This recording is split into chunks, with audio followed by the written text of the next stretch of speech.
Salut! Alors aujourd'hui c'est une petite vidéo qui change un peu du format habituel, je vais te tutoyer. Aujourd'hui je vais te parler d'un de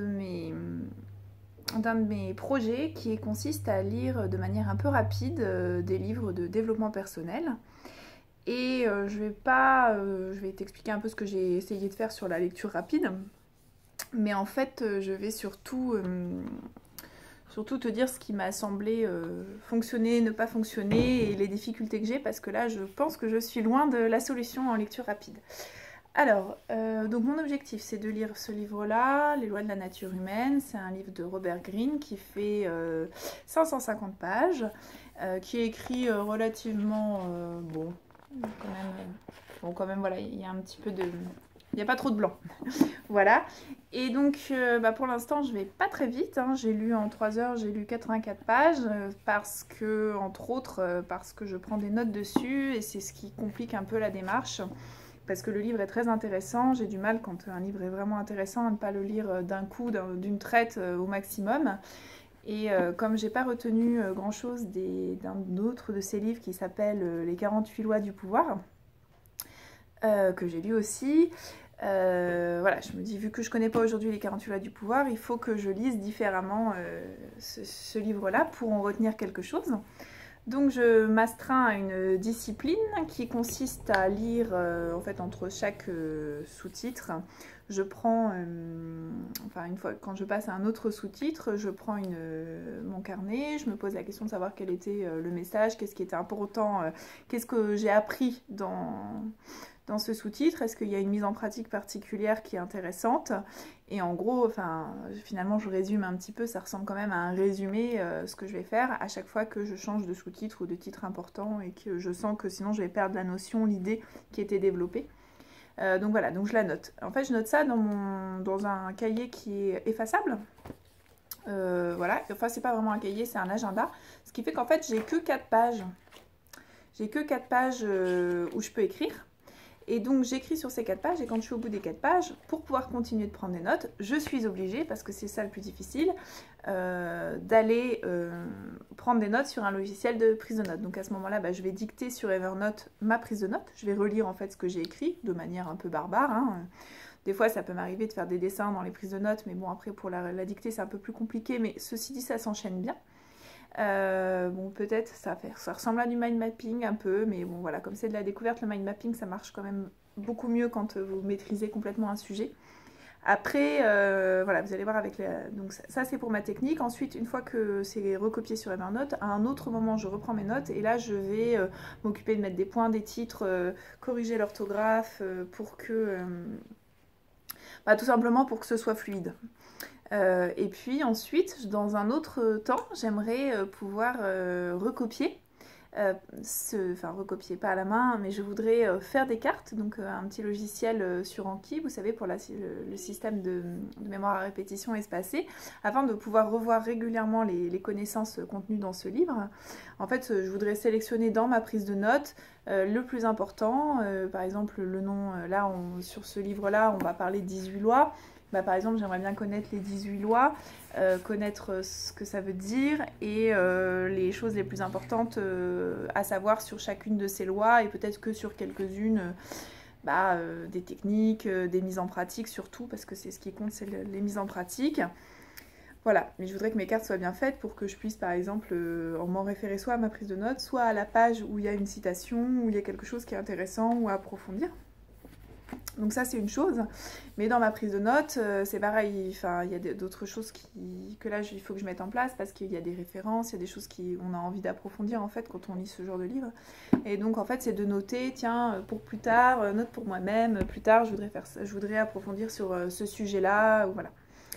Donc ça c'est par rapport à la prise de notes. Par rapport aux techniques de lecture rapide, donc pour l'instant bon, je suis toujours en test, je prends donc un guide qui est mon marque-page aussi et je descends quand je lis petit à petit, ce qui empêche mon regard de revenir en arrière. Je trouve que ça marche mieux que le crayon qui suit et je trouve aussi que ça marche mieux que le doigt. Voilà, après peut-être que le crayon j'ai pas assez insisté, mais j'avoue que le guide qui descend comme ça, en plus ça force à avoir un rythme plus que le crayon. Alors je trouve ça mieux, en tout cas pour le moment. Donc voilà, après bah, effectivement il y a la maîtrise du sujet, c'est bien aussi de connaître un peu le livre avant, donc j'ai regardé bien la table des matières, j'ai vu comment ça s'organisait, comment étaient expliquées les lois, comment... oui, voilà, en fait, on a comment étaient organisés les titres et les sous-titres. J'ai vu à peu près la longueur pour chaque partie. Voilà. Maintenant, il y a pas mal de choses des exemples historiques qui sont un peu repris. Quand on a déjà lu d'autres livres de lui, il y a des choses qui se ressemblent. Mais bon, moi, ma passion, c'est voilà, c'est savoir sur une même scène les différents points de vue qu'on peut avoir et les différentes analyses que l'on peut percevoir.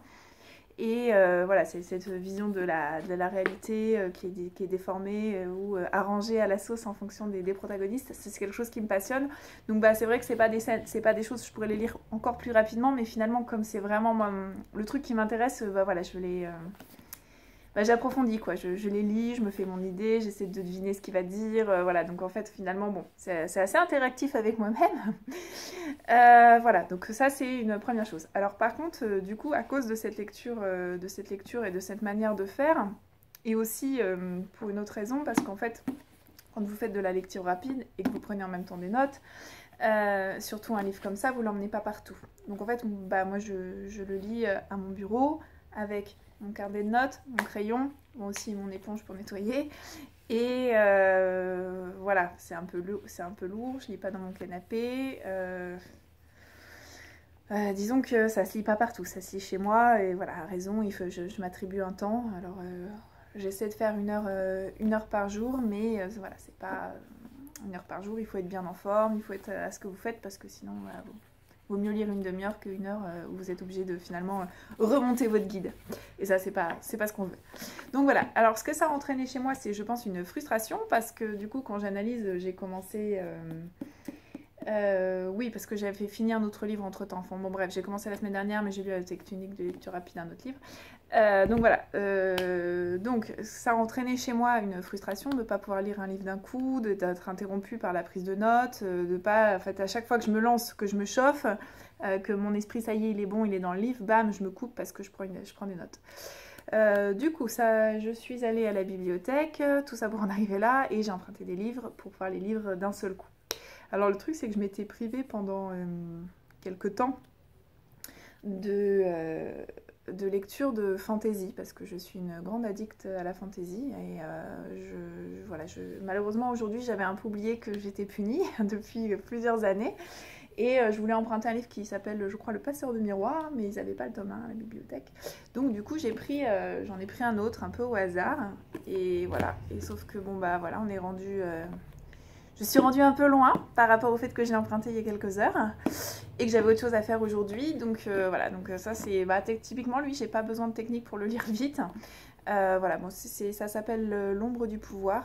Je pense que ça va pas rester comme un bon souvenir. C'est un livre.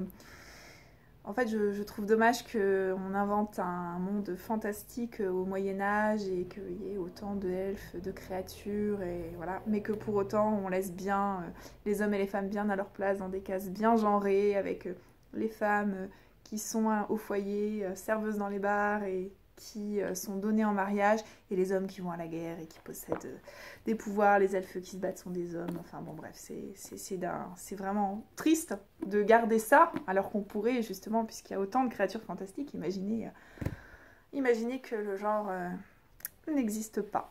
On pourrait imaginer ça, on ne sait pas, c'est l'imaginaire. Voilà, j'ai pris une biographie parce que j'ai lu qu'il fallait lire, oui, parce que je me suis donné bonne conscience en allant en allant emprunter des livres, donc une biographie d'Albert Einstein, en allant emprunter des livres qui vont pallier le fait que je suis un peu frustrée quand je lis du développement personnel et que je prends des notes dessus. Pourquoi une biographie ? Parce que c'est, paraît-il, très inspirant et comme je n'en ai pas lu depuis longtemps, je lisais surtout des biographies de musiciens avant. Et donc je me dis que ça va me faire du bien. J'ai pris une petite BD pour quand j'aurai fini la BD que je lis actuellement le soir. Voilà, je pense qu'il y a un petit peu trop de texte. C'est la machine à influencer, je pense que c'est très démonstratif. Nous verrons. Je suis pas sûre d'aimer, mais nous verrons. Et puis un petit livre pour me distraire sur la physique quantique avec plein d'images. J'ai l'impression que c'est assez bien fait, et puis ça ira bien avec l'autre lecture juste présentée avant. Voilà, et puis comme je n'ai plus accès à Audible, je m'ennuie un peu dans le métro, donc je me suis pris des petits magazines à lire dans le métro qui, c'est pareil, se lisent assez vite finalement, il n'y a pas besoin de prise de notes. Et voilà, je sais pas, je pense que je pourrais lire avec un guide presque dans le métro, peut-être avec le crayon ou le doigt, peut-être pour aller plus vite, parce que c'est quand même assez intéressant, hein, il y a plein de choses qui se passent partout et on est au courant de rien si on lit pas. Donc voilà. Voilà pour ma petite vidéo d'aujourd'hui, donc pour vous montrer les techniques que je mets en place et ce que je teste, et puis également tout ce qui ça entraîne en fait, ce besoin de lire un petit peu, de lire autre chose que du développement personnel, et surtout de lire d'un seul coup.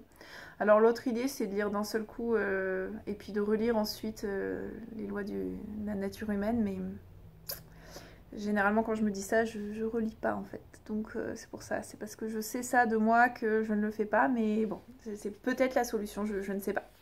Voilà, n'hésitez pas à vous abonner à ma chaîne. Je m'aperçois que je suis repassée au vous alors que je te disais tu. Désolée. Et puis écoute, à bientôt pour une prochaine vidéo, probablement aussi consacrée à la lecture. Peut-être, je sais pas trop, on verra si ça avance. Sinon je ferai dans quelques temps, peut-être quand j'aurai fini le livre. À bientôt.